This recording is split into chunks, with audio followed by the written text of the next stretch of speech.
Eccola la sede distaccata dell'Istituto Oncologico Veneto all'ospedale di Castelfranco. Lunghi mesi di polemiche per il contestato taglio di posti letto al San Giacomo. Come al solito poi i dibattiti finiscono quando si vede l'operatività. Oggi è finito il dibattito, poi posso dire, fa più rumore una pianta che cade e una foresta che cresce. Questa è la foresta che cresce, che curerà migliaia di veneti e non solo rispetto ad alcune patologie oncologiche che sono particolari. Di posti letto in più per i malati oncologici rispetto alla disponibilità di Padova ce ne sono qui 138 più 25 riservati a pazienti provenienti da fuori regione. In continua crescita sono ad oggi il 17% dei pazienti trattati, anche da qui l'esigenza di ricavare nuovi spazi al secondo, 10°, 11° e 12° piano dell'ospedale castellano. Da lunedì inizieremo con attività di natura ambulatoriale, che questa è un'attività però di nicchia altamente specialistica.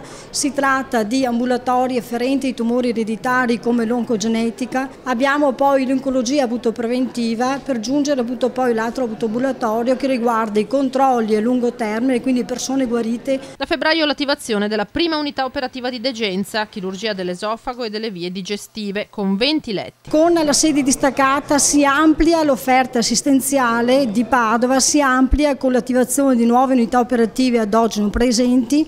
Alcune sono unità operative proprio non presenti in Veneto, sono unità operative altamente specialistiche. Pensiamo all'oncoginecologia, che sarà la seconda unità operativa che attiveremo.